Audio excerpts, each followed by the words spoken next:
जर शरीरामध्ये पुरेसं पाणी मिळालं नाही, तर हे तापमान शरीराचं वाढत जातं आणि शरीराचं तापमान ज्यावेळेला 40° किंवा त्यापेक्षा जास्ती होतं, अशा वेळेला खूप गंभीर परिस्थिती होते. नुसतं पाणी पिऊन चालत नाही. आपण म्हणतो की उन्हाळ्यात भरपूर पाणी प्या. पण पाण्याबरोबर ते नैसर्गिकरित्या क्षार मिळतील असे द्रवपदार्थ आपल्याला घ्यावे लागतात. सर्वात महत्त्वाची गोष्ट म्हणजे तुम्हाला तहान लागल्यानंतर ती तहान शमवण्यासाठी गार पाणी पिण्याची काही गरज नाही. तुम्हाला शक्य असेल तर तुमच्या AC एअर कंडिशन्ड रूममध्ये किंवा ऑफिसमध्ये बाहेर पडण्याआधीचा अर्धा तास जर आपण AC बंद ठेवले तर शरीराचं तापमान थोडंसं वाढून बाहेरच्या तापमानाचा त्रास कमी होऊ शकतो. बऱ्याचदा असं समज असतात की हे खाऊ नका, ते खाऊ नका. तर अमुक खाल्ल्याने शरीराची टेम्परेचर वाढतं असं शक्यतो होत नाही. अन्नपदार्थ गरम किंवा हे नसतात, ते हायजिनिक आहेत ना ते बघावं.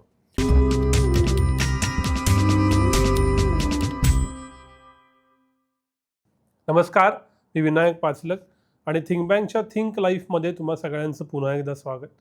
गेले काही दिवस एक गोष्ट जाणवते ती म्हणजे ऊन वाढलं आहे. असं खरं तर दरवर्षी वाटतं, पण यावर्षी खरंच ऊन जास्त आहे अशी चर्चा आहे असं मानलं जातं आहे. आणि यामुळं आपल्या शरीरावर काय परिणाम होणार, आरोग्यावर काय परिणाम होणार, सुपर एल निनोचे इफेक्ट काय, या सगळ्याबद्दल खूप चर्चा, भीती, अफवा हे सगळं आहे. त्यामुळे या सगळ्याचं सत्य मला समजून घ्यायचं आहे. त्यासाठी थिंक बँकवरती पहिल्यांदाच मी बोलणार आहे डॉक्टर अविनाश भोंडवे सरांची. तर स्वागत आहे थिंक बँकवरती. सर प्रख्यात डॉक्टर आहेत, त्यांचे लेख तुम्ही वाचले असतील, पुस्तकं वाचली असतील, त्यामुळं हॉर्सेस माउथ अधिकृत माहिती आपल्याला समजून घ्यायची आहे. तर पहिला प्रश्न हा आहे की खरंच उन्हाळा जास्त आहे का असं काही नाही आहे? नाही, यावर्षी उन्हाळा निश्चितच जास्ती आहे. म्हणजे हवामानशास्त्रज्ञांच्या अ, अंदाजाप्रमाणे 1877 साली जो जगामध्ये उन्हाळा होता, त्याच्या तोडीचा किंवा किंबहुना थोडासा जास्तीच उन्हाळा यावर्षी आहे. म्हणजे तुम्ही पाहिलंत तर महाराष्ट्रात जवळ-जवळ अनेक ठिकाणी 40° म्हणजे तापमानाच्या पाऱ्याने 40शी ओलांडली आहे. काही ठिकाणी तर ते 46.9 इथपर्यंत म्हणजे भारतात सर्वात जास्त तापमान आलेलं आहे. त्याबरोबर राजस्थानसारख्या वाळवंटात जेवढं तापमान असतं त्याहीपेक्षा जास्त तापमान महाराष्ट्रात आहे आणि ह्या वाढत्या तापमानामुळं हा निश्चितच यावेळचा उन्हाळा हा थोडासा असह्य होतोय. मग स्वाभाविक प्रश्न हा येतो की ऊन वाढलं की आपल्या शरीरावर नक्की काय काय परिणाम होतात? याचं असं आहे की आपलं शरीर जे आहे मानवी शरीराचं जे तापमान असतं ते साधारणतः 36 ते 37 अंश मध्ये असतं. ह्या तापमानात ज्यावेळेला आपल्या शरीराचं तापमान हे एवढं असतं, त्यावेळेला शरीरातल्या सगळ्या गोष्टी व्यवस्थित चालू असतात. म्हणजे पाचक रस किंवा एन्झाईम्स आपण म्हणतो ते, मज्जातंतूंचं संकेत जाणं किंवा रक्तप्रवाह हे सगळं व्यवस्थित चालू असतं. आणि इतर सिस्टीम म्हणजे आपलं श्वसनसंस्था, हृदयाचे ठोके, मूत्रविसर्जन हे सगळं व्यवस्थित चालू असतं. पण ज्यावेळेला बाहेरच्या तापमानामुळे हे तापमान वाढत जातं.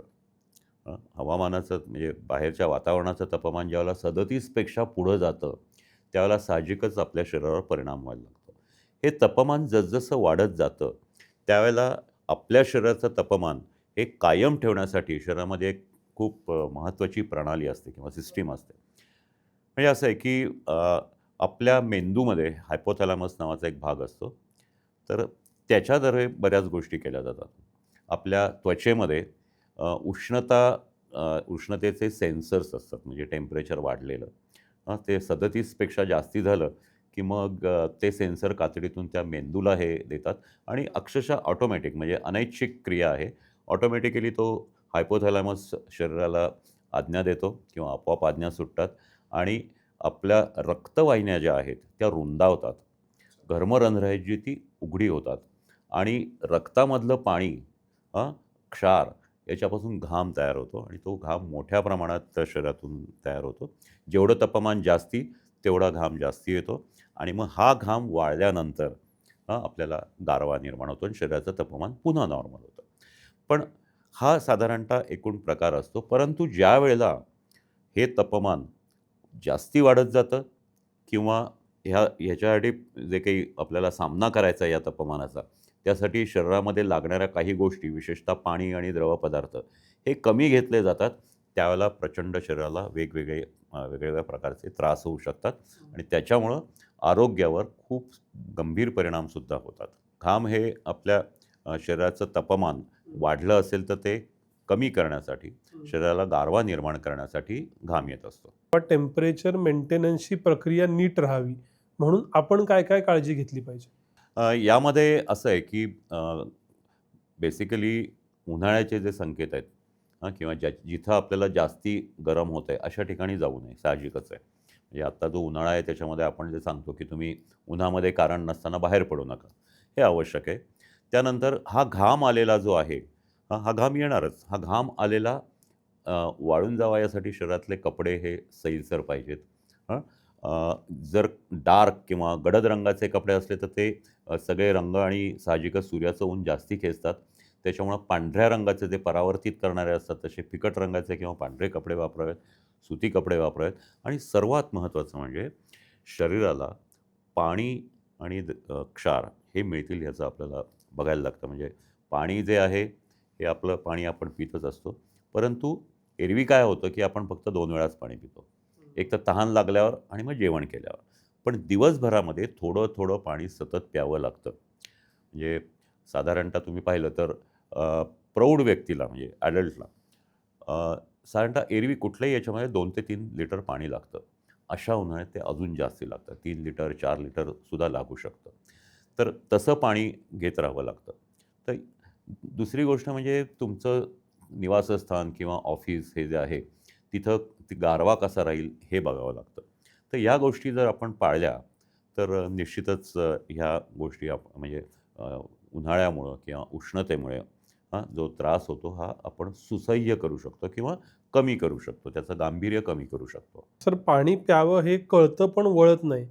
कारण कित्येकदा आपण एसीत असतो, मग उन्हात जातो, मग परत थंड होतो. तर खूप पाणी प्यावं यासाठी काही वे आउट आहे का? किंवा शरीर काही इंडिकेशन देतं का, की नाही आता तू पाणी पिलं पाहिजेस? अगदी बरोबर आहे. शरीराचं सर्वात महत्त्वाचं म्हणजे आपल्या शरीरातलं पाणी जे असतं, त्या पाण्यामधून आपल्या संपूर्ण शरीरामध्ये, सर्व पेशींमध्ये, रक्तामध्ये जे काही दूषित पदार्थ निर्माण होतात, ते लघवी वाटे म्हणजे मूत्रावाटे उत्सर्जित होत असतात. ज्यावेळेला आपल्या शरीरातलं पाणी कमी पडतं, त्यावेळेला मूत्राचा रंग पिवळसर होतो. खूप कमी झालं तर तो गडद पिवळा होतो आणि त्याहीपेक्षा कमी झालं तर तो लालसरसुद्धा होऊ शकतो. त्याच्यामुळे मूत्राचा रंग जर पिवळा झाला तर तुमचं पाणी कमी पडतं, तुम्ही पाणी प्यायला पाहिजे. साधारणपणे म्हणजे तुम्ही पाहिलं असेल की हॉस्पिटलमध्ये पेशंट ज्यावेळेला ॲडमिट करतो त्यावेळेला आपण त्याला सलाईन लावतो. ते सलाईन असं टिप, टिप, टिप, टिप पडायला लागतं.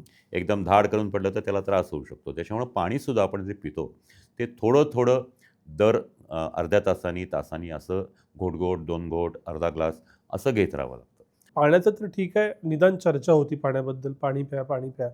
तुम्ही दुसऱ्या गोष्टीचा उल्लेख केलाच क्षार. पुरेसे क्षार मला मिळतायत का? हे मी कसं तपासायचं?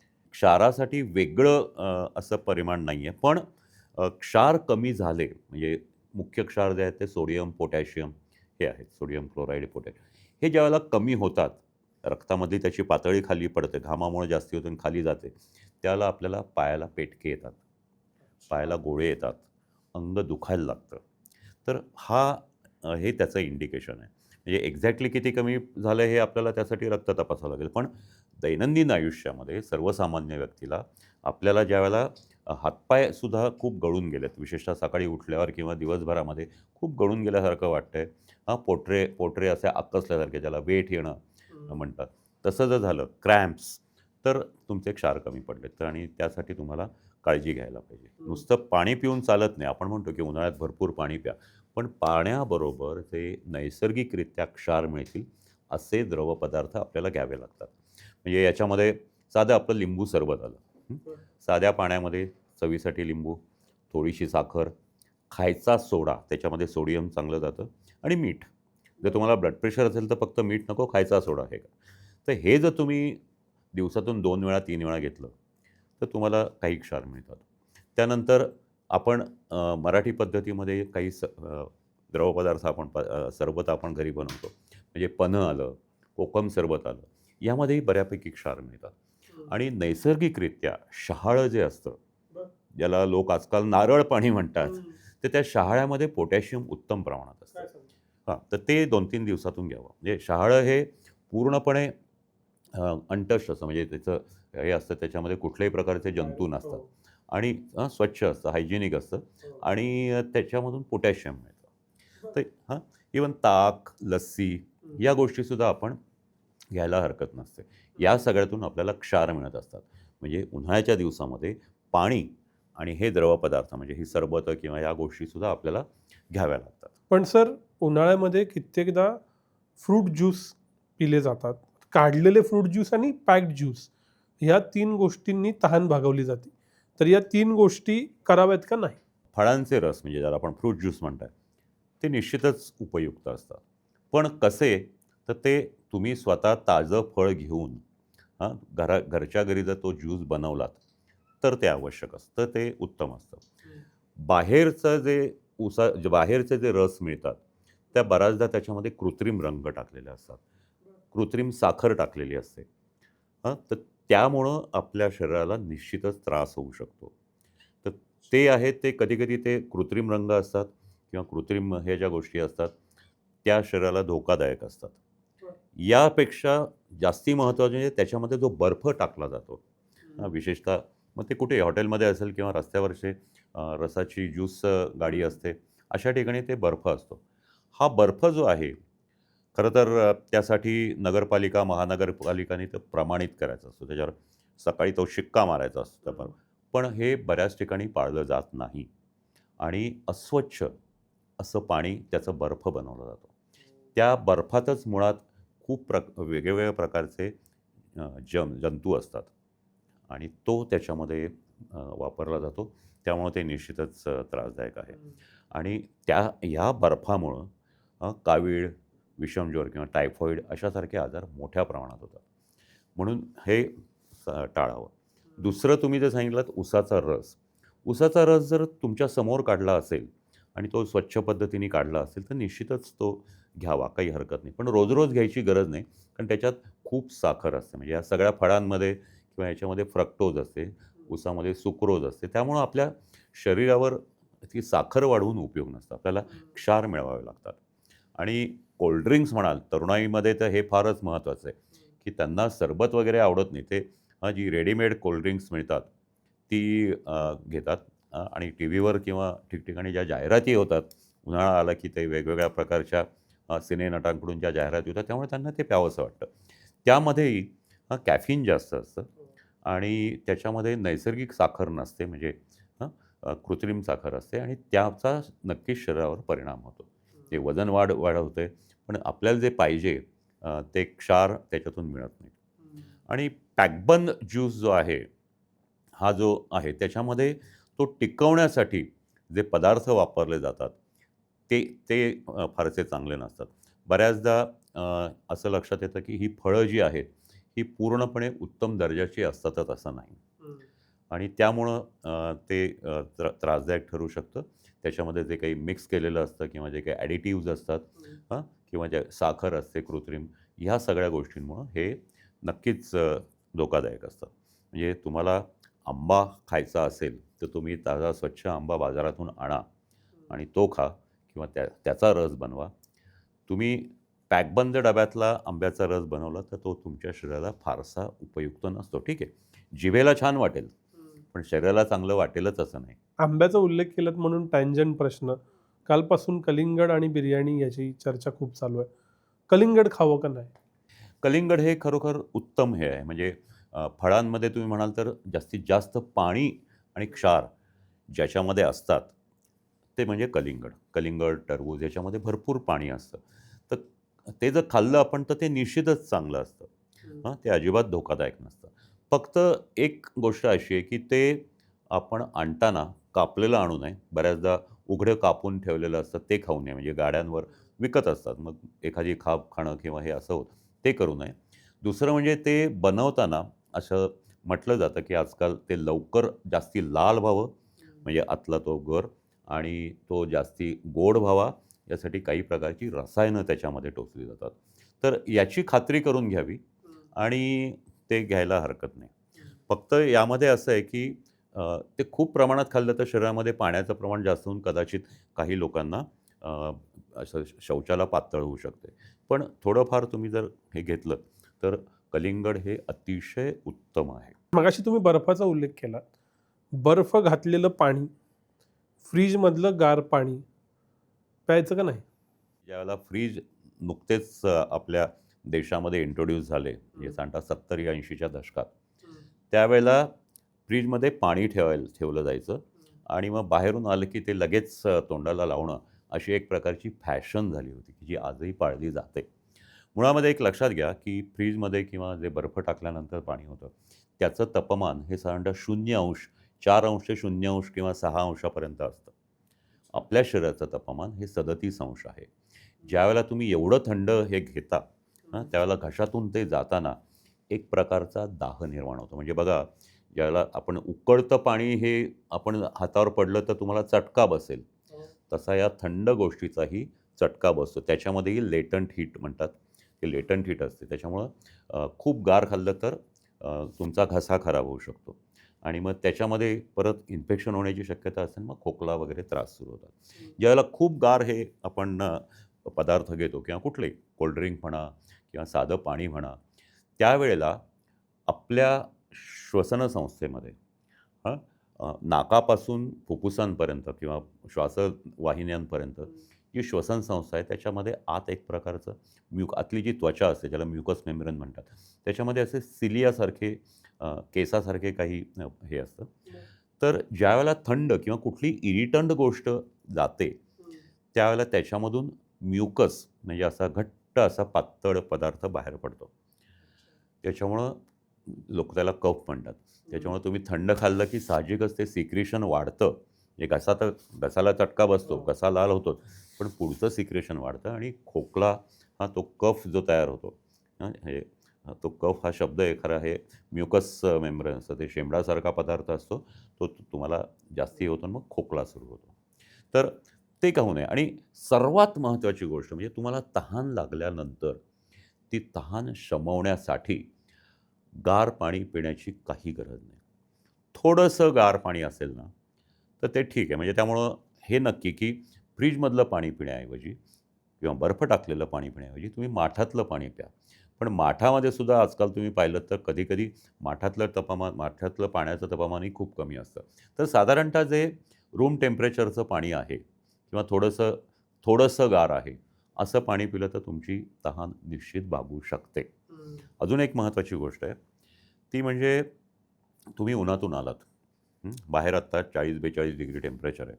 तुमच्या शरीराचं तापमान वाढलेलं असतं. तुम्ही घरात येता त्यावेळेला तुम्हाला घाम येत असतो आणि तुम्ही ते लगेच पाणी पिता. त्यामध्ये हा त्रास जास्ती होतो. कारण हे तापमानातला जो फरक आहे बाहेरच्या तापमानातला, तो शरीराला त्रास देतो आणि त्याचाही हे आपल्या शरीरावर परिणाम होऊ शकतो. त्यामुळं काय करावं, म्हणजे तुम्हाला तहान लागलेली असली तरी घरी या. बाहेरून आल्यानंतर एक 5 मिनटं बसा. अंगावर जो घाम येतो ज्याने शरीर गार होतं, तो घाम निथळू द्या. थोडंसं ओल्या टॉवेलने किंवा अंग पुसून घ्या आणि मग पाणी प्या. मग ते साधंच थंड पाणी असेल तर तुमची तहान जास्ती भागेल. त्यातही हे लिंबू सरबत किंवा असं जर काही असेल ज्याच्यात क्षार आहेत, त्यांनी जास्त चांगल्या पद्धतीने तहान भागू शकते. सर इथे एक ॲडिशन, ते आजीच्या बटव्यातली एक गोष्ट अशी सांगितली जाते की गूळ खा. बाहेरून आल्यावर आधी गूळ खा आणि मग पाणी प्या. त्याच्यात काही लॉजिक आहे का? नाही, त्याच्यामध्ये म्हणजे मला कल्पना नाही, पण गूळ हा साखरेसाठी किंवा शरीरातली एनर्जी वाढवण्यासाठी असतो. त्यापेक्षा काही वेगळं असं नाही. आणि हे त्यामध्ये 2 गोष्टी होत्या. एक म्हणजे आलेल्या व्यक्तीचं तोंड गोड करणं आणि साखर ही त्या काळी महाग होती, न परवडणारी गोष्ट होती. त्यामुळं गूळ दिला जायचा. गूळ आणि पाणी देणं हा आपल्याकडं पद्धत आहे आणि ते बाहेरून आलेल्या व्यक्तीला दिलं जायचं, की त्यामध्ये असं की डायरेक्ट तो जे पाणी आहे ते अर्थातच फ्रीजमधलं पाणी द्यायची पद्धत नव्हतीच. ज्याला गूळ पाणी दिलं जायचं. त्याच्यामुळे ते पाण्याबरोबर गूळ खाल्ल्याने तुमच्या तोंडामध्ये जे लाळ असते ती चांगल्या पद्धतीने सिक्रेट होते किंवा हे तयार होते आणि तुमचा घशाला कोरड पडणं किंवा हा त्रास कमी होऊ शकतो. सर जसं तुम्ही पाण्याबद्दल म्हणालात की एकदम टेम्परेचर डिफरन्स होतो, तसं आता AC हा ॲज गुड ॲज कॉमन झाला आहे. बाहेर 42 डिग्री असतं आणि आपण ACत 19 ते 25 म्हणजे आपापल्या इच्छेनुसार या टेम्परेचरमध्ये असतो. मग अचानक बाहेर जावं लागतं. असं नाही होत की आपण 24 तास ACत आहोत आणि मग AC खूप जणांना बाधतो असं म्हणतात. तर AC, उन्हाळा आणि आपलं शरीराचं आरोग्य काय कोरिलेशन? अ, ह्याच्यामध्ये मगाशी आपण जे पाण्याबद्दल बोललो तसंच आहे, की आतलं जे तापमान असतं, ते साधारणतः आता गाईडलाईन्स अशा आहेत, की तुम्ही 23-24 डिग्री ठेवा. पण बऱ्याच ठिकाणी ते 19 किंवा 18-17 असंही ठेवलं जातं. तर हे जे तापमान आहे, हे साधारणतः 24 डिग्रीपर्यंत ठेवावं. कारण खूप थंड ह्याच्याने केलं तर ते पर्यावरणालाही जो ग्रीन इफेक्ट असतो त्यालाही धोकादायक असतं. त्याच्यामुळे 24 पर्यंत किंवा हे ठेवा, जास्ती थंड ठेवू नये. आणि तिथून तुम्ही ज्यावेळेला बाहेर जाता, त्यावेळेला बाहेरचं अचानक 40 डिग्रीला तुम्ही एक्सपोज होता. तुम्हाला जर आठवत असेल तर पूर्वीच्या काळी ज्यावेळेला सिनेमागृह ही नुकतीच एअर कंडिशन झाली होती. त्यावेळेला सिनेमाच्या शेवटच्या अर्ध्या तासात एसी बंद केले जायचे. आणि त्याच्यामुळं ते जे त्याचं तापमान थोडंसं वाढायचं आणि तुम्ही बाहेर आलात, की तुम्हाला त्याचा त्रास व्हायचा नाही. आता हे केलं जात नाही.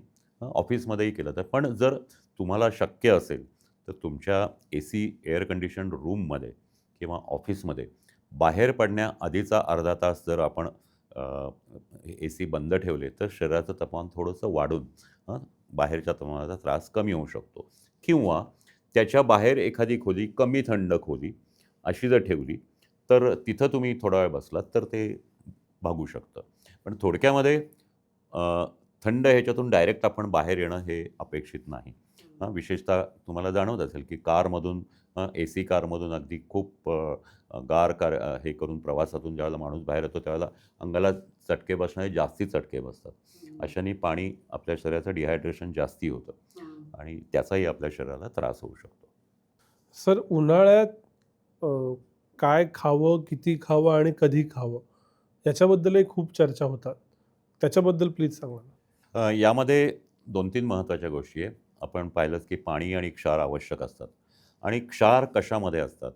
तर भाज्या, पालेभाज्या, काही प्रमाणात फळभाज्या. तर ह्यांच्यावर भर असावा. म्हणजे पोळी भाजी, हं, हे जे आहे ते खावं. पचायला हलकं खावं. कारण ह्या दिवसामध्ये तसंही पाणी कमी होतं, पचनशक्ती थोडी मंदावते. भूक कमी लागते. त्याच्यामुळं पचायला हलक्या गोष्टी खाव्या. म्हणजे काय? तर भाजीपाला किंवा अशा प्रकारच्या गोष्टी खाव्या.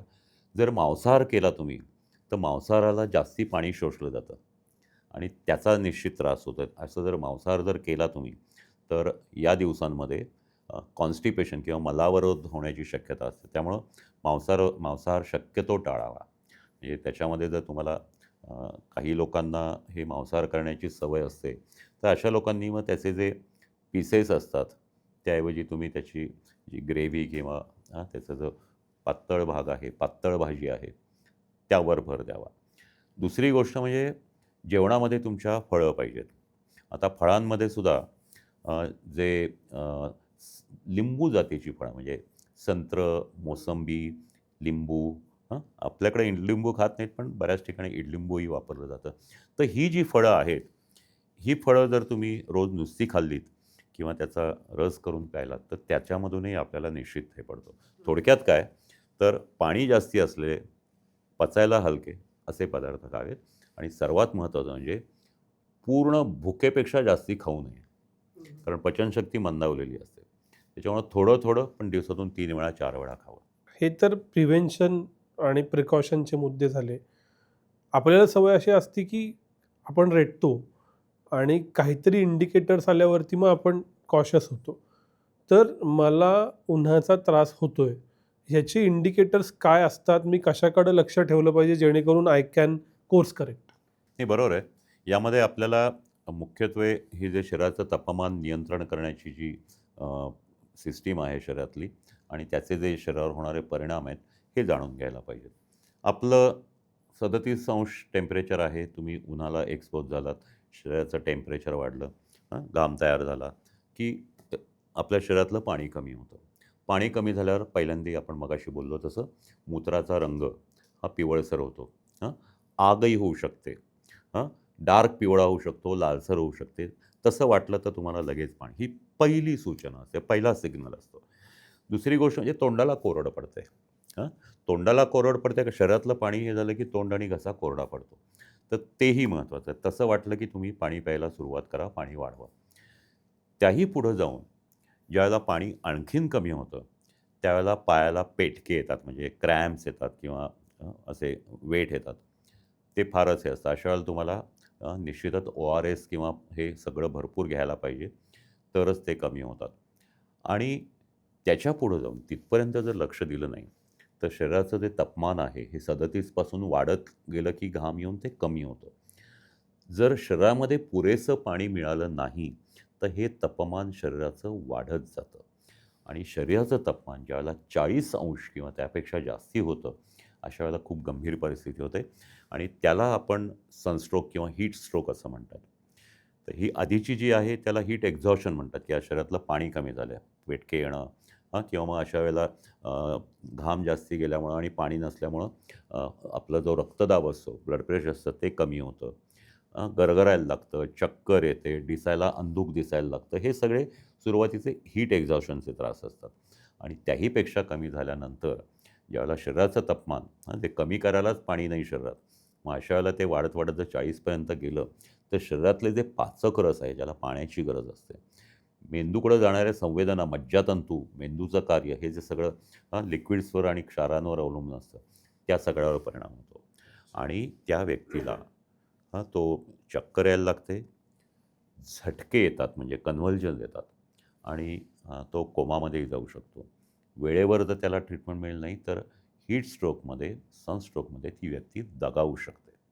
तर हे महत्त्वाचं आहे.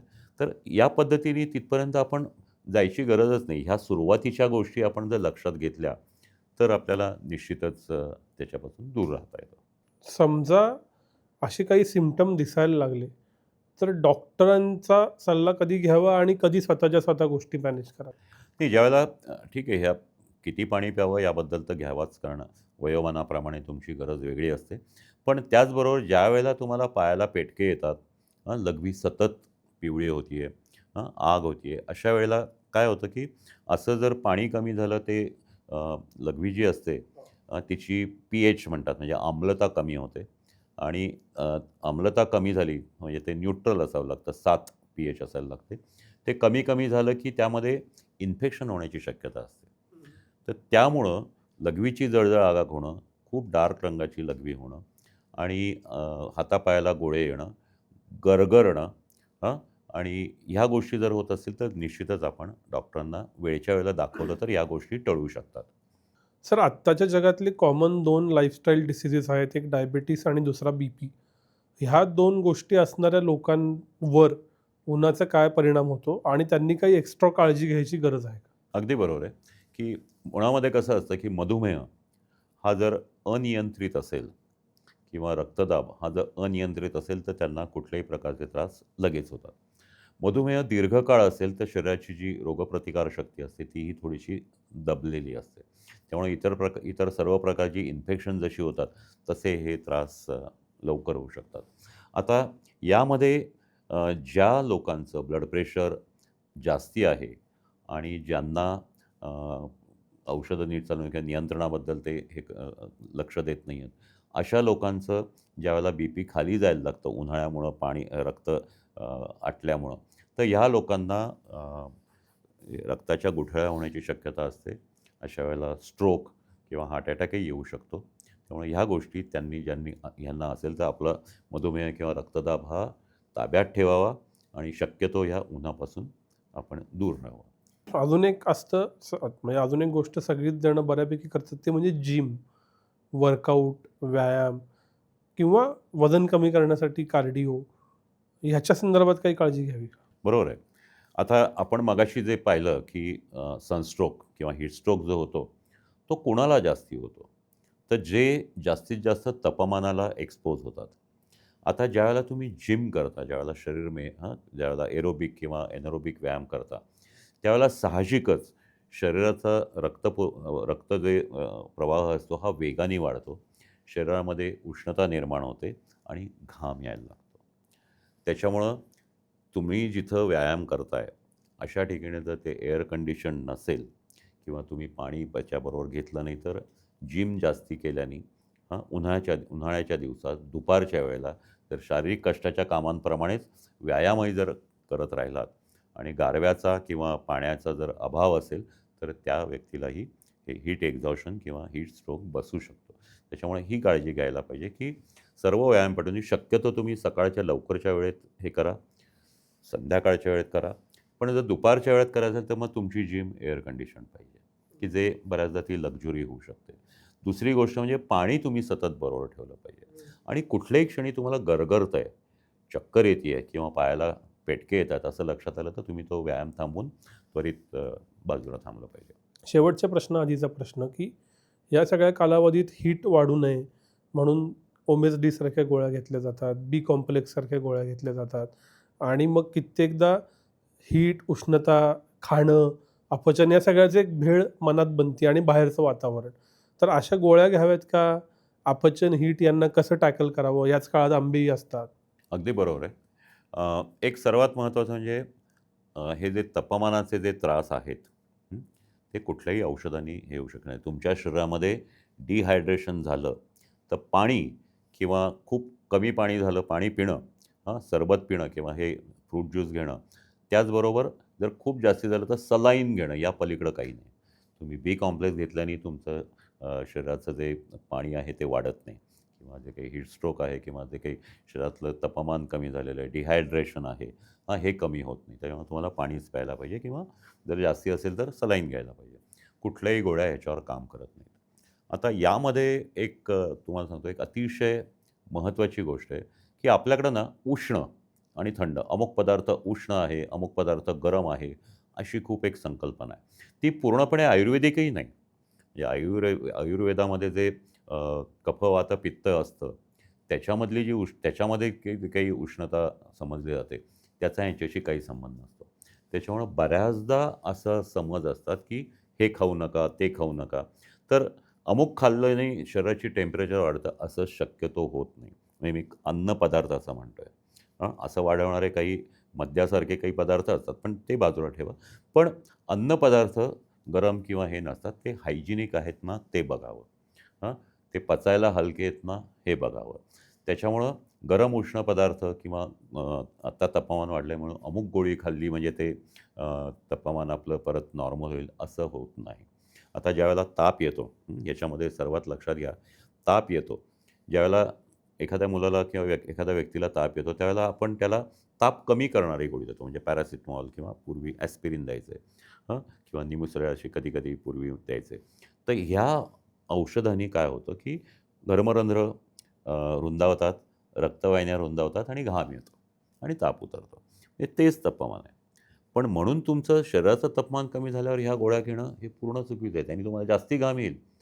कारण नसताना, ताप नसताना जर तुम्ही ह्या गोळ्या घेतल्यात, की शरीर आता गरम आहे, ते गार व्हावं म्हणून, तर त्यांनी शरीर गार होणार नाही. उलट पाणी तुमच्या शरीरातलं जास्ती कमी होईल. म्हणजे आजारपणातला ताप येणं आणि उन्हानं टेम्परेचर वाढणं, या 2 वेगळ्या गोष्टी आहेत. अगदी बरोबर. आणि उन्हाच्या टेम्परेचरला पाणी पिण्याशिवाय पर्याय नाही. पण ह्याच्यात कन्फ्युजन झालं तर माझं, की मला आजारपणामुळं ताप आला आहे का मला उन्हाचा ताप आहे? डॉक्टरांचा सल्ला घ्यावा. असं आहे, की वातावरणातलं टेम्परेचर आणि प्रत्यक्ष थर्मामीटरला तुमच्या काखेत किंवा तोंडामध्ये घेतलेलं टेम्परेचर, यामधून तुम्हाला ते समजू शकतं. ज्यावेळेला शरीराचं तापमान वाढतं, हं, त्यावेळेला काखेतलं आपण बघतो, त्यावेळेला सरफेस टेम्परेचर बघतो शरीराचं. पण बऱ्याचदा तोंडामध्ये टेम्परेचर बघितलं जातं, कोअर टेम्परेचर, किंवा लहान मुलांमध्ये गुदद्वारातून थर्मामीटर टाकून टेम्परेचर मोजलं, ते कोअर टेम्परेचर असतं. ते महत्त्वाचं असतं. ते जर कमी झालं किंवा वाढलेलं असेल, तर मग पुढं वैद्यकीय उपचार त्यासाठी वेगळे करावे लागतात. सर, शेवटचा प्रश्न, ही सगळी काळजी तिन्ही त्रिकाळ 12 महिने घ्यावी का उन्हाळ्यापुरती घ्यावी? आणि आजकाल वातावरण बदल इतका झाला आहे, की अचानक दुपारी कधीतरी पाऊस येतो, कधी रात्री थंड, दुपारी प्रचंड ऊन असं असतं. ह्या सगळ्याला कसं टॅकल? ही ही जी काळजी आहे, ही सर्वसाधारणपणे तुम्हाला थ्रूआउट घ्यावी लागते. म्हणजे पाणी जास्ती पिणं किंवा हे द्रव पदार्थ घेणं, क्षारयुक्त पदार्थ, सरबत घेणं. कारण पाण्याची गरज आणि क्षारांची गरज आपल्याला नेहमीच असते. हां, मग ते थंडीचे दिवस असले तर थोडं कमी लागेल, पण पाणी पितच राहायला पाहिजे. दुसरी गोष्ट म्हणजे जे पचायला जड पदार्थ असतात, ते कधीही खाल्ले तरी तुम्हाला त्रास होणार. त्याच्यामुळं ते त्याप्रमाणे खावी, की उन्हाळ्यामध्ये पचनशक्ती मंदावलेली असते. त्यामुळं हलके पदार्थ खावे.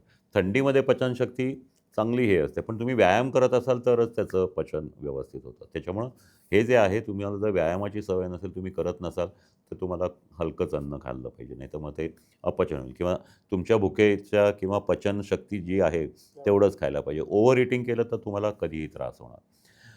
सर्वात एक महत्त्वाची गोष्ट अशी की उन्हाला एक्सपोज होणं हे टाळलं पाहिजे. म्हणजे अ, आपण हे पाहतो की फेब्रुवारी अखेरपासून जूनच्या सुरुवातीपर्यंत तापमान खूप असतं. त्याला आपण उन्हाळा म्हणतो. पण गेली काही वर्ष ऑक्टोबर हीट नावाचा जो प्रकार आहे, तो सुद्धा तितकाच हे आहे. या ऑक्टोबर महिन्यामध्ये जे तापमान वाढतं, त्यावेळेला सुद्धा हे असे अनेक घटना घडतात. म्हणजे अगदी हीटस्ट्रोक नसतो, पण मुतखडे होणं किंवा लघवीची जळजळ होणं, गळून गेल्यासारखं वाटणं, हातापायाला पेटके येणं, हे त्रास या ऑक्टोबर हीटमध्येही होऊ शकतात. त्यामुळं थोडक्यात असं की तुम्ही सीझनच्या विचाराने पाण्याचं प्रमाण वाढवा, पण बेसिक मूलभूत तुम्हाला 2 ते 3 लिटर पाणी आणि थोडे क्षार हे रोजच्या अन्नातून मिळालेच पाहिजेत. सर, खूप खूप आभार. आमच्या मनातल्या सर्व प्रश्नांना तुम्ही अतिशय सायंटिफिक आणि सोप्या भाषेत उत्तरं दिलीत. आम्ही ते नक्की इम्प्लिमेंट करू. वैद्यक रिलेटेड वेगवेगळ्या विषयांवर पुन्हा भेटूया. पण आज इथंच थांबू. धन्यवाद.